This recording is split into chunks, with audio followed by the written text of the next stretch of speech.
citizen, indigents.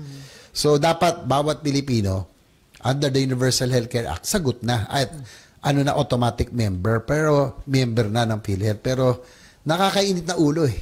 So, hindi ba violation? Napakababa. So, hindi violation ng UHC law yung ginagawa ng PhilHealth, sir? And, I think, di ba?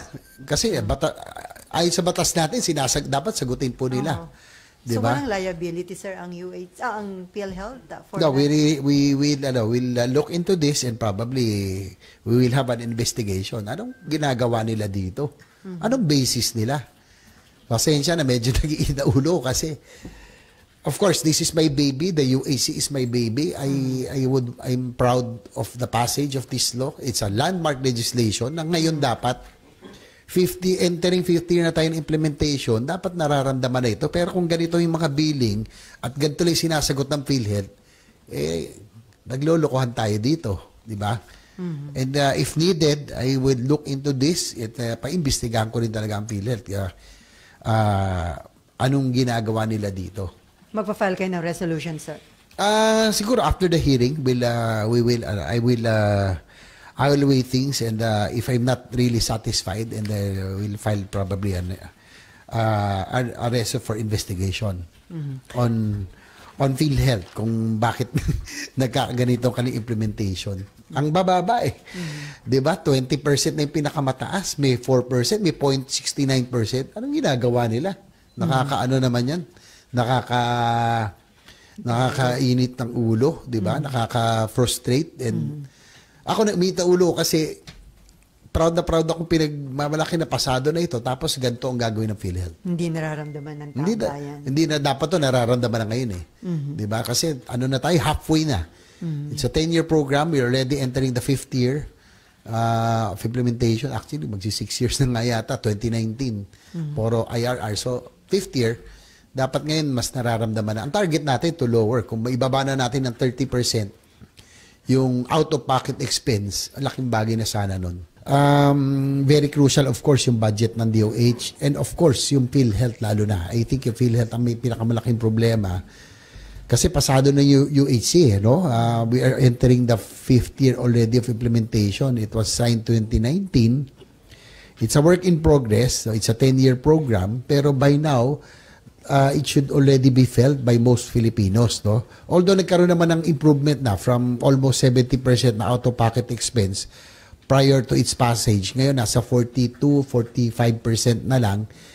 But we still have a long way to go, no? Kung ma-target nga natin yung indigents, yung mga senior citizen, yung mga indirect contributors, PWDs, target nga natin maging zero balance billing na sila eh. Diba? Kasi wala naman talaga silang capacity to pay. And also if you can lower the out-of-pocket expense. Kaya lang nakakalungkot.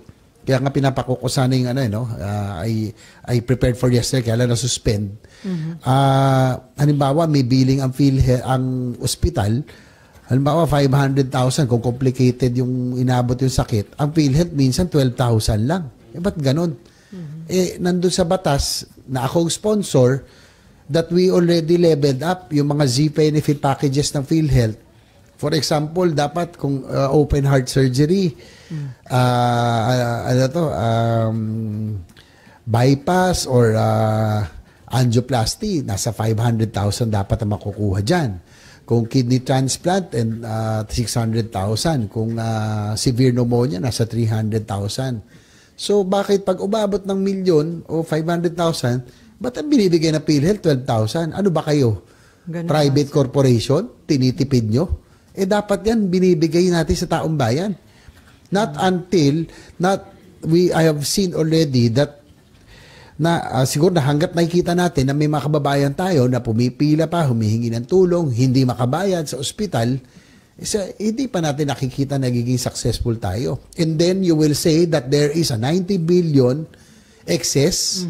Diba? Doon ako na we cannot fault the Department of Finance and economic managers kasi nag-pass din tayo sa GAA last year na yung mga excess funds can be utilized for priority programs. Pero nasa PhilHealth ang bola. Bakit kayo magde-declare na 90 billion gayong marami pang ospital ang hindi nababayaran, marami pang pasyente ang nahihirapang magbayad ng kanilang billing at kakapiranggot ang kanyang sinasagot. So PhilHealth really has a lot of answering, no? Sayang lang hindi ako buti lang na-suspend. I will join the next hearing and I will make them answer, no? Sila may kasalanan dito. Naging controversial yun. 90 billion the excess funds that they declared na ngayon po ay being tapped for other priority programs. Kaya lang, dapat unahin muna natin yung mga responsibilidad natin, no? Dapat unahin natin yung mga may billing na hindi nga nila mabayaran. Meron ako nakitang billing, 500,000, 400,000, tapos 12,000 ang pilit. Anong kalokohan yun? Di ba? The success of the universal health care depends on PhilHealth's implementation. Unfortunately, isa lang ating national health insurance, kaya malaking bagay yun. That's why, as the principal sponsor of the UHC, naiinis ako kapag nakikita ko yung mga ganong hospital billings tapos ang sinasagot ng PhilHealth, kakapiranggot, ano kayo? Government corporation? Bangko ba kayo na kinakailangan malaki ang profit o savings sa isang taon? Gobyerno tayo. Dapat yung pondo natin, nilalabas natin for services. We are a government. Hindi tayo private corporation na kailangan malaki ang profit o ang savings. Di ba? Nagkakamali yata mukhang iba ang ng PhilHealth, no? So I think yung sa isyong to sila po ang may sala dito. Dapat inuna yung mga ospital, no, na meron pang mga outstanding sa kanila. Inuna nila yung mga may mga claims na malalaki tapos kakapiranggot ang binibigay nila. I would want to know anong basis nila, ba't ganun kakapiranggot ang kanilang sinasabi.